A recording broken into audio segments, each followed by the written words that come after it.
YouTube family? Hope you guys are having a great day. Today I'm coming to you with a brand new video. In fact, it's the start of a brand new series on building your portfolio. Specifically, we're building our design portfolio from the ground up. So let's get started.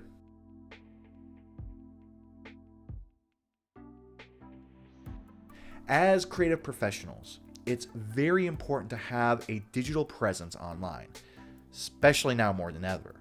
Everybody is out there trying to find jobs, trying to find freelance work, and it's very important that you have a strong portfolio that can help you achieve those goals. Now, over the course of my entire creative career, as a student, as a freelancer, working at 2 agencies outside of college, I've always tried to have a digital presence. Specifically, I've always tried to have a website. And when I didn't have a website, it kind of bit me in the foot. And so it's something I always tell people that you should always have regardless of your situation. In this video, I am going to share with you how to prepare and plan to build your portfolio from the ground up in a way that is going to prepare you for whatever your goals are as a creative professional. But before I begin, let me just say thank you guys so much for watching this video, for watching all of my videos if you guys are subscribers. If you're not subscribed, please remember to subscribe and turn on notifications. And if you guys have any questions whatsoever about the stuff that I'm talking about in this video, please feel free to reach out down below in the comments or send me a message on social media. I'm always trying to help out anyone who needs help, especially when it comes to stuff like this. And like I said, this is the start of a brand new series of videos involving building portfolios. So if you have any questions, who knows, maybe that might lead to another video. So without further ado though, let's jump in and let's talk more about this. Now, the most important part of the process that I go through when it comes to building a portfolio or building a portfolio website is the plan of action. Your plan of attack, your game plan, whatever you want to call it, is probably the most important things when it comes to developing your portfolio and making sure that you accomplish all of your goals. Without a plan, it's very easy for you to get discouraged. It's very easy for it to drop by the wayside, and it's very easy for you to just give up before you even get started. So the best thing to do is to, take out your sketchbook, open up a fresh Google Doc. If you use Notion like I do, open up Notion and actually start to plan out what it is you want to include in your portfolio and all the other fun stuff. Now, whenever I put together a portfolio or whenever I plan something like this out, I always have 3 main touch points that I try to answer. The first is, why are you creating this portfolio? What are you creating it for? Who are you creating it for? And everything like that. The second one is, what do you want to include in this portfolio? What types of projects and everything like that. And then third, where is this portfolio going to live? Is it going to live on Squarespace? Is it going to live on a custom built website? Where is this portfolio going to live in the long run? These 3 questions basically help you define, all of the major things that you're trying to accomplish with this portfolio. So first, why are you creating this portfolio? You could be a student who is getting ready to graduate college. You're wanting to make a portfolio so that you can find a good job once you graduate. Or you could be someone who's already in the design profession and you're just simply trying to find more freelance work, or you are looking for a better job than what you have now. Both of these are good examples of why you should build a portfolio or why you should build a portfolio website. It's very important that you actually think about this and you actually document it. But don't get caught up on it. Don't get caught up that this portfolio, is only going to last a certain amount of time, that once you find your job or whatever it is, then you don't need this portfolio. In all honesty, you should always have a portfolio website up, even if it is old work. There's countless times that I've worked with people or I've talked to people and they tell me, I don't even have a website up. I don't need one. I've got a great, job right now. There's no reason for me to have a website. I'm not looking for freelance work. Well, things change. Circumstances change. Look at what just happened in 2020, right?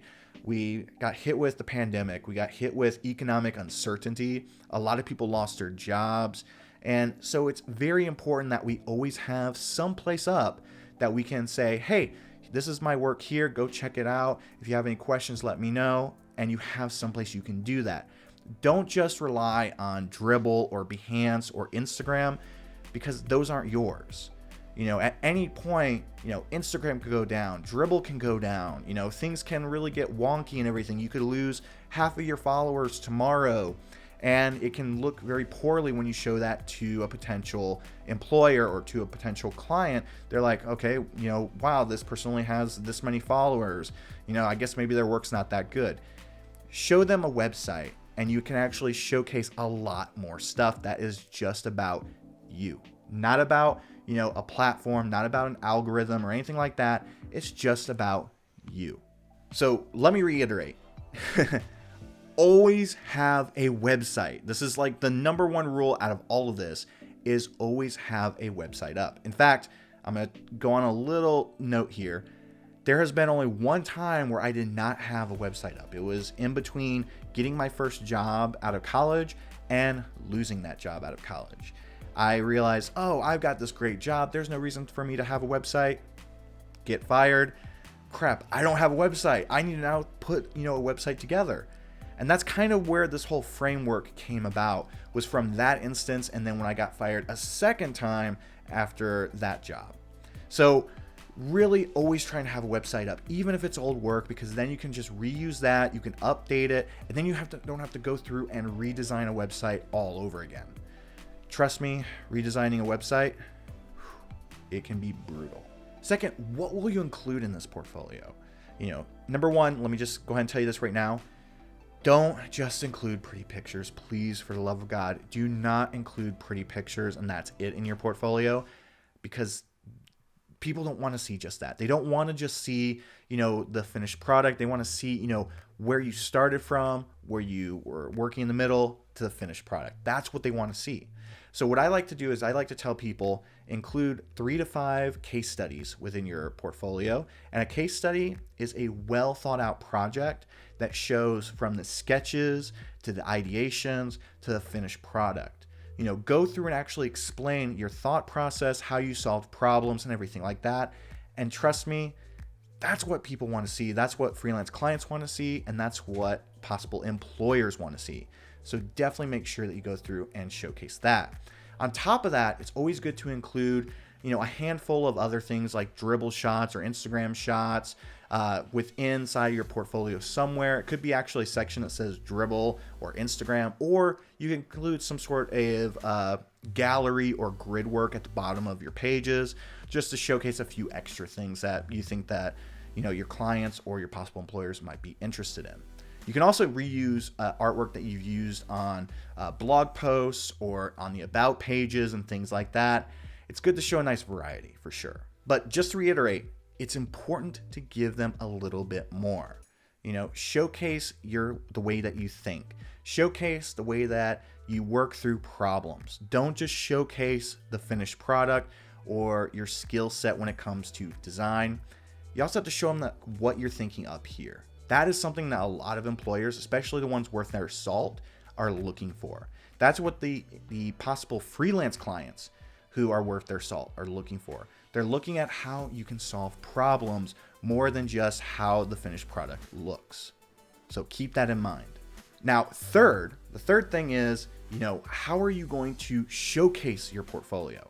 Now, off the cuff right now, I can tell you that, there's kind of 3 different ways that you can do this. Number one, like I said, don't just rely on Behance and Dribble.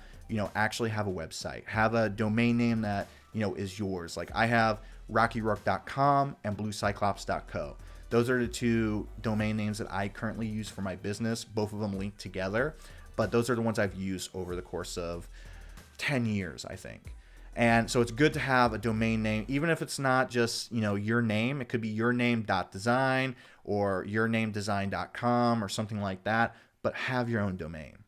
Now, you could either go a few different routes. You could go through the easy route, which is using a template, or using some sort of builder platform. Templates, you can use Squarespace, you can use WordPress, and you can also use Webflow to build your website as well. Now, all 3 of those, they get a little, more difficult as you go on.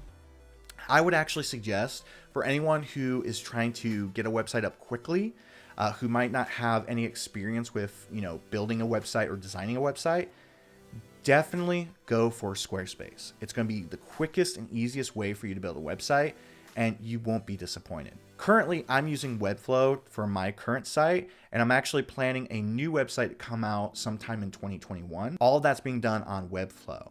Before that, though, I was using Squarespace for about 6 years for all of my websites. And I found that's a really good platform, but I just wanted to customize my website a little bit further. And so that's the reason why I decided to shift from Squarespace to Webflow. But I would definitely suggest that you guys, if you guys are just trying to get a website out quickly, with as least effort as possible, go for Squarespace for sure. Now, if you guys are using some sort of template, I would definitely suggest that you customize it. Don't just use the template and that's it. Customize the colors, customize the typography, add your own graphical elements, your own logo, illustrations, icons, things like that. All of those things make a big difference because it makes it more personalized and it makes it more yours. And let's be honest, we kind of like to have things that are our own, correct? I'm pretty sure. So go ahead and customize it a little bit further and make it your own. But the important thing is, again, have your own website. Build it from the ground up, or use a template or something, but build a website. Now, finally, you're going to come up against roadblocks. There are going to be roadblocks no matter what when it comes to dealing with, building your own portfolio site, building your own portfolio in general. The important thing is that don't get discouraged. Push forward, keep fighting, keep doing what you can to get it done. Don't give up. Some of the most common roadblocks include not having enough time, not having enough work or case studies or content to put on your website or on your portfolio, and not having enough confidence in yourself. Now, all three of these, I've experienced them all. I have had to put up a website within, a day or a couple days, before having an interview with a potential employer. I have not had enough case studies or enough work to put up on a website, and I've had to rush to try and get stuff. I've had to create, new work, create new case studies and everything, to fill up a portfolio website. And I've also definitely not had enough confidence in myself. We are creative people. No matter what, whether you're a designer, photographer, animator, web designer, UI, UXer, whatever, we are all creative people, and we are all fragile people to some extent, even if you don't want to admit it. We all have those moments where we don't have the confidence. We might feel like we're imposters and everything like that. And let me be the first one to tell you this. Maybe I'm the first one, maybe I'm not. That is okay. We just have to pick ourselves up and we have to push ourselves forward, and we can accomplish anything that we put our minds to it, especially building this portfolio to get us a job or get us more freelance work or whatever it is. We all can do it. I believe in each and every one of you who's watching this video. You can bet your bottom dollar on it. I believe in you, and I know that you can do it. So like I said, this is actually the start of a brand new YouTube series that I'm working on. And the whole idea behind it is building portfolios. For over the last couple of years, I've been planning on doing some sort of course that outlines, build like a rock star portfolio or build an all-star portfolio or something like that. And I decided, instead of going through and building a course and selling it for who knows how much money, instead, I might do that in the future, but right now I just want to actually put out the content on YouTube so I can help people who need the help now. And so that's the whole reason why, I'm doing this, why I'm putting together this video, and why I'm sharing with you guys, and why I plan to turn this into a full-blown series. So if you guys have any questions, about this video or about the series, or you have ideas for stuff that you want to see, please feel free to reach out, leave them down below in the comments and everything like that. Be sure to check out in the show notes down below. I am going to be having a link to my Discord server where I'm going to be talking a little bit more in depth about this whole portfolio series, and we're going to have some fun challenges for this as well. Like I said, I think one of the next videos for this series is actually going to be a prompt to get you guys to create an awesome side project for yourself. So definitely keep your eye on there. If you guys love this video as much as I loved making it, which by the way, this is the 4th time that I've gone through to record this video. But if you guys love this video as much as I love it, and I love sharing it with all of you guys, hit that like button down below. Remember to subscribe if you're not subscribed already, and turn on notifications. I really appreciate it. Thank you guys so much for giving me your time and watching this video. I know it's probably going to be anywhere between 17 to 20 minutes long, but you know what? I hope it helps you guys. Even if it helps just a few of you out when it comes to building your portfolio, that means the world to me. That is what makes this whole thing worth it. But that's it for today's episode, for this video, whatever you want to call it. I hope you guys have a great day, and please stay safe out there. Don't take any chances. Stay safe, especially around the holiday seasons and everything like that. But until next time, always remember to stay passionate, stay positive, and stay creative. That's it for me, guys. Bye.